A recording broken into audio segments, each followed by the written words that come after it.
Location, the lab. Quentin only has 24 hours to sell his car. Is that even possible? He goes to Carvana.com. What is this, a movie trailer? He ignores the doubters, enters his license plate. Wow, that's a great offer. The car is sold, but will Carvana pick it up in time for... They'll literally pick it up tomorrow morning. Done with the dramatics? Car selling in record time. Save your time. Go to Carvana.com and sell your car today. Pickup fees may apply. Summer's here, and Nordstrom has everything you need for your best dress season ever. From beach days and weddings to weekend getaways and your everyday wardrobe. Discover stylish options under $100 from tons of your favorite brands like Mango, Skims, Princess Polly, and Madewell. It's easy, too, with free shipping and free returns, in-store order pickup, and more. Shop today in stores, online at Nordstrom.com, or download the Nordstrom app. This is Optimal Health Daily. Does Intuitive Eating Ignore Health? By Stefanie Bonastia with Kneeland.com. And I'm Dr. Neil, your host and narrator. Welcome to another Tuesday edition of Optimal Health Daily. This is one of many podcasts where we read to you from blogs for free so that you don't have to read them yourself. Except on Fridays. That's where I usually answer your questions. Now, to check out our other shows, just search for Optimal Living Daily wherever you're hearing this. But with that, I'm going to keep this intro nice and short, so let's get right to today's article and start optimizing your life. Does Intuitive Eating Ignore Health? By Stefanie Bonastia with Kneeland.com. I used to believe that if I gave up dieting and tried intuitive eating, I would eat ice cream and sugary cereal for the rest of my life. I thought things like, micromanaging my food is exhausting, but at least it's keeping me healthy. Intuitive eating wants me to sacrifice my physical health for food freedom. There must be a better way. In case you're unfamiliar, intuitive eating is a framework developed by two dietitians, Evelyn Tribole and Elise Resch, who advocate for rejecting all forms of dieting in favor of listening to your body's natural hunger and fullness cues.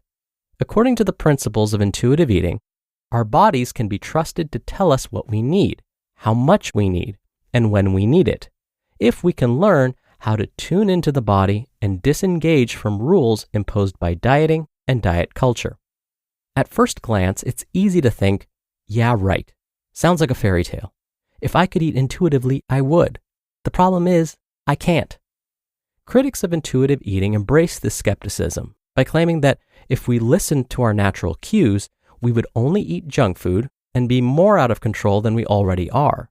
That the purpose of dieting and restricting is to temper the inner food addict, as if we are all actually greedy food monsters who can't be trusted to self-regulate.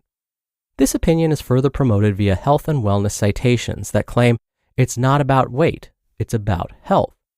Skeptics assume we would end up eating mountains of French fries every day, and our health would be neglected, as if there is no universe in which we could naturally want fruits and vegetables. I get it. I spent a lot of time pursuing health by making chia seed smoothies and avocado ice cream. Without the vigilance of sugar-free, dairy-free, gluten-free living, I was sure I would crash and burn in a pool of crusty white bread and Ben & Jerry's. Intuitive? Well, that's where I'd end up if I was intuitive. The truth is, I didn't pursue intuitive eating for its own sake, because it sounded like magical thinking. But when I became so exhausted by the chronic cycle of binging and restricting, fueled by the pursuit of weight loss and quote-unquote health, ironically, I went through a process of recovery that landed me in a place that looked a heck of a lot like intuitive eating. No more binges, no more diets, no more obsessing, no more calculating, more listening, knowing, and tuning in. And the strangest thing? My health markers actually improved. Not only did my thyroid and liver numbers improve, but my anxiety became more manageable and I stopped having panic attacks. Studies of intuitive eating show that intuitive eaters actually experienced increased levels of good cholesterol, body satisfaction, metabolic efficiency, self-esteem, and life satisfaction with decreased levels of stress, inflammation, and blood pressure. But how? How can adding in foods that are supposed to be bad for you impact your health in a positive way? I wouldn't have believed it if it didn't happen to me. But after several years of eating intuitively, I've come to understand 3 primary reasons for this. 1, we overemphasize nutrition as a determinant of health over holistic components of well-being. Diet culture wants to control our beliefs about food, so nutrition has become the target of health, weight, and wellness marketing. We have absorbed the idea that health is a product of what we eat and how much we exercise, and they are in fact valid pieces of the puzzle, but we tend to minimize the impact of stress, community, purpose, and positive self-regard on our health. When we learn to trust our bodies and embrace who we are and what we look like, our stress levels tend to decrease over time, and we are able to be present with others. The impact of improved mental health cannot be disregarded as a part of the mind-body connection when it comes to overall health. 2, the initial frenzy of eating all the things subsides to make room for balanced, secure eating habits. That initial phase of Ben and Jerry's, it eventually stops. The honeymoon period of intuitive eating, when your instinct drives you to just let go and goes after all the previously forbidden foods, is what gives intuitive eating a bad rap when it comes to health. What gets left out of the conversation is that this stage is a means to an end, and that once the excitement gets out of our systems, a process called habituation, we land in a much more even-keeled, grounded place of being able to choose a wider variety of foods in amounts that more closely match our body's actual needs. The binge-restrict cycle could never do that. And 3, intuitive eating increases the likelihood of engaging in health-promoting behaviors outside of weight loss. When weight loss is our goal, we tend to hyper-focus on doing more restriction, more control, more exercise. This often leads to an imbalance that ends in burnout, both physically and mentally.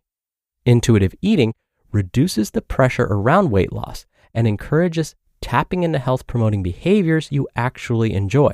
For example, going for a 20-minute walk to be out in nature, saying yes to hanging out with friends instead of staying home to avoid the food temptations, eating a home-cooked meal without pent-up stress about how this will affect your macro count for the day. When we eat with rules, pressure, and stress, unrealistic expectations get in the way of these things. Over time, our health window becomes more and more narrow.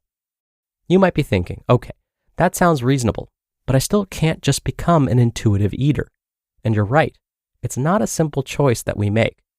Eating intuitively is a process of learning, but mostly of unlearning years and years of believing that we can't trust ourselves, that food alone is responsible for our health, that our bodies must be controlled in order for us to be healthy and happy. These undoings take time and focused energy.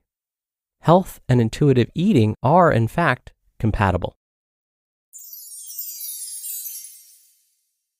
You just listened to the post titled, "Does Intuitive Eating Ignore Health?" by Stefanie Bonastia with JessiKneeland.com. And I'll be right back with my commentary. Oikos presents 15 Seconds of Strength. Here we go. Steve's got a trunk full of groceries and no one to help him. Oh, that's tough, Jim. Looks like a 5-trip load at least. He grabs the first bag, the second. Bob, it looks like he's trying to do it all in one trip. He shimmies the door open, steps over the dog, and he stumbles. Oh, right into the kitchen without missing a beat. Jim, now that's a man who eats his protein-packed Oikos. With 15 grams of complete protein in each cup, Oikos Triple Zero can help build strength for every day. Oikos, stronger makes everything better. Are your snack attacks leaving you feeling less than optimal? Time to power up your pantry. Wonderful Pistachios is one of the highest protein nuts. Each 1 ounce serving has 6 grams of protein, giving you over 10% of your daily value. And get this, pistachios are known for their protein power, fiber, and better for you unsaturated fats for a combination that may help keep you feeling fuller longer. Their newest product, unsalted, no shells, holds the salt but not the flavor in a snack that packs a protein punch. Whether you're a purist who loves cracking open in-shell pistachios or you're all about the convenience of no shells, Wonderful Pistachios has you covered. Perfect for that protein pick-me-up or a tasty late-night treat. Plus, Wonderful Pistachios comes in a variety of flavors and sizes, perfect for enjoying with family and friends or taking them with you on the go. So, get snacking and get cracking with the snack that packs a protein punch. Visit wonderfulpistachios.com to learn more. Dr. Neil here for my commentary. Today's author Stefanie said something really important. When we hyper-focus on restriction, this can lead to imbalance. Too much restriction can lead to us burning through our willpower. When we have to constantly tell ourselves we can't have something, we may end up feeling deprived. And we don't like feeling deprived. We like the feeling of abundance. Abundance lowers our stress levels. We like having more choices, not less. And like I've said before, willpower is like a muscle. We can only use it for so long before it fatigues, before we reach willpower failure. And throughout the course of the day, all of the little decisions that we have to make burn through that willpower. It's like reusing a muscle over and over and over again until it reaches failure. So by the end of the day, all of our decision-making power is pretty much gone. It's like a muscle that's reached fatigue. But with intuitive eating, nothing is off limits. We don't have to stretch our willpower to the max, and rather moderation is the focus. All right, that's it for today. Thank you so much for listening. Thank you for being a subscriber of the show. I hope you have a great rest of your Tuesday if you're listening in real time, and I'll see you back here tomorrow where your optimal life awaits.